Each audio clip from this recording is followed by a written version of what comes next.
certainly on the first time, I'm not gonna penalize you, but not just you, but everybody, just know that. Know that you always need to be prepared beforehand. You need to check out where you're speaking, what you're doing, what kind of equipment they have, how it's used, etc., etc., etc. You may begin anytime Corey's ready for you. I started it. Oh. Yeah. I'll begin. If you recall the very first speech that I gave in this class, you would remember that I'm a distance runner and it's a sport that I'm very passionate about. Ever since the age of 10, when I transitioned from being a soccer player to doing distance running, it's always been a dream of mine to run on a Division I team in college, which I'm now able to pursue here at Manhattan College.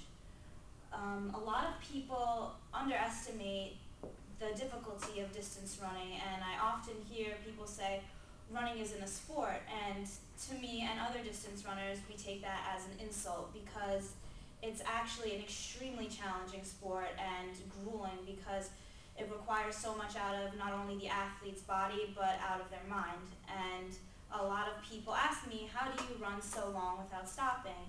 And sometimes I don't really know the answer to that, and it takes a distance runner who's done it for a long period of time to know the answer to that. And today I'm here to inform you on the origin and the history of distance running, the events of distance running, and the mental and psychological aspects behind distance running.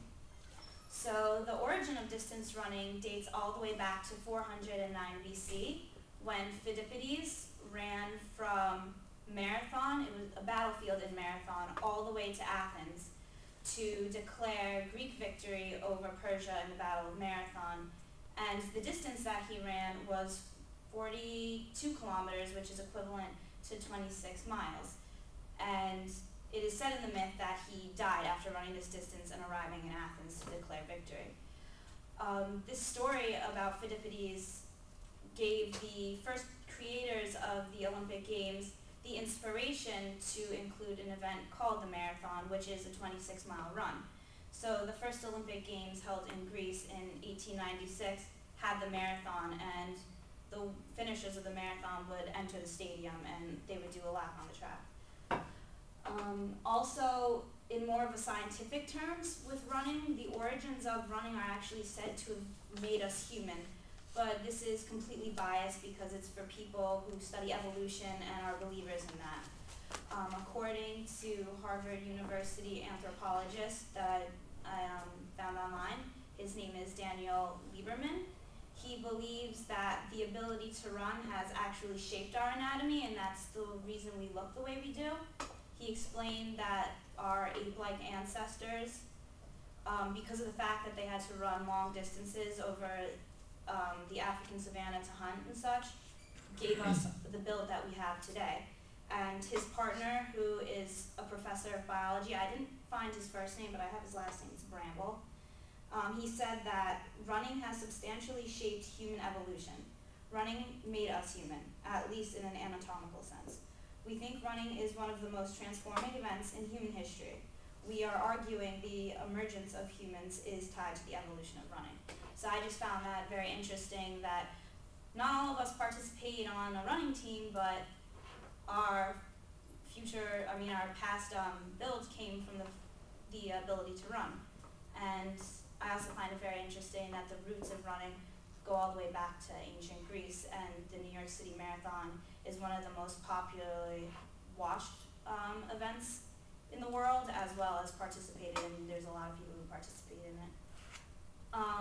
So the events, other than the 26-mile marathon that I was just talking about, there are multiple events in distance running.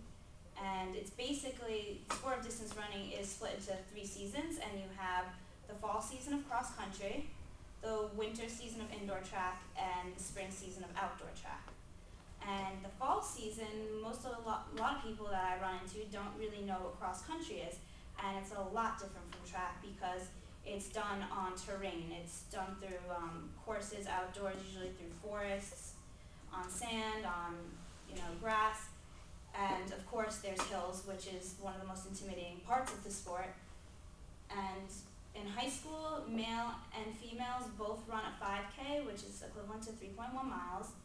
And when you transition on over to college and professional level, you'll be running, the women run a 6K, which is 4 miles, and the men will run an 8K, which is 5 miles, and occasionally they'll run a 5K.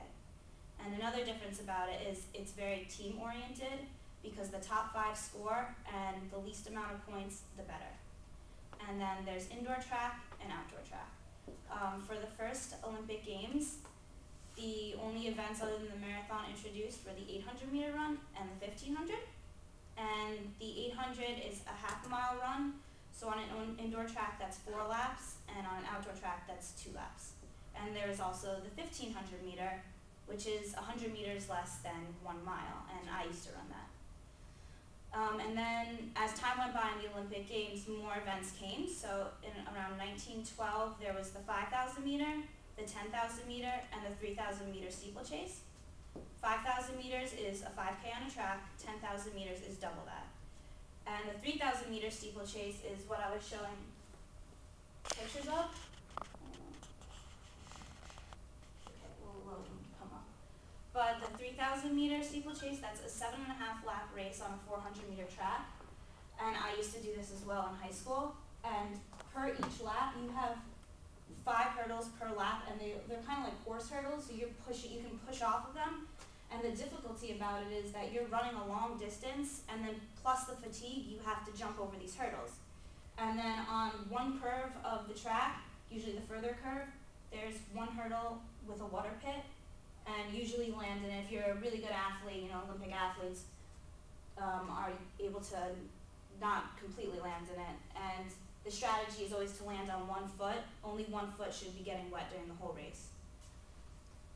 All right, and also, in high school, you don't run a 3,000 meter. When you get older, you run 3,000. In high school, you usually run 2,000, which is 5 laps on the track. Now the next question is, how do distance runners do it? You consider marathon runners. They're running 26 miles, and a lot of them are running at a mile pace 5 minutes or under. That's something I can't even do with 1 mile straight. But they're continuing to do this over a 26-mile span, which is phenomenal, including hills too. And a lot of it comes from, obviously, the physical aspect, the training, the conditioning, and natural ability. But a lot of people disregard and ignore the fact that there's a whole mental and psychological aspect to it. 2 of the main factors that go into this ability is discipline and focus. And it's almost like a unique process that each distance runner has, and only a distance runner can really truly understand that. And it's not something you just gain by going out on a distance run one day and say, hey, now I have the mindset of a runner. It's something that takes developing over long periods of time with a lot of mileage building up and racing and competition. A perfect example of this kind of focus is a self-trained marathoner. His name is Alan Kulepper. I'm sorry, I always have trouble pronouncing his name. And he ran sub 2:10 in the marathon. And the most amazing thing about him is that he was self-trained. So he had that motivation skill that a lot of people don't have, to push through pain and run that distance as well as train yourself. And Steve Prefontaine, one of the most famous distance runners, basically a god to distance runners, who broke a 4-minute mile, one of the most famous quotes from him that I think portrays this idea of mentality the best is this: a lot of people run a race to see who is fastest. I run to see who has the most guts, who can punish himself into exhausting pace, and at the end, punish himself even more. So distance runners have this mentality going into a race saying, yeah, I know I'm going to be in pain, but I'm going to push through it because I have a goal. And it's easier said than done, because the body naturally wants to give up after a certain amount of time. Breathing becomes harder, effort becomes harder. And there's also natural elements if you're outside, like the heat, the cold, the rain. And your body's always going to say, I'm tired, I want to stop. But it is always going to be mind over matter, and that's the kind of mental strength that distance runners are able to build up. And also a sports psychologist and marathon runner herself. Her name is Sindra Kamproff. She's from Hawaii. She said that one of the main obstacles distance runners as well as marathon runners face is fear of pain and negative thoughts. And that's why distance runners play in their mind a little bit and they think of everything as positive. Like when I go into a race and I see a hill, obviously it's negative and it's going to slow me down, but I look at it and I say, hey, I love hills. I make myself feel like I love them, and I break it down. I say, all right, we have 5 more feet to go. So you're playing games with yourself to keep pushing. Okay. And basically, after I just informed you on the history, the events, and the mental capacity of runners, I hope that you don't feel, because I feel like many people do believe that it's not a sport, and I hope you see distance running in a new light. And it's also a sport that you can carry throughout your entire life. You see old people running all the time, and it's one of those sports that is not only just an activity, but it can truly become a lifestyle.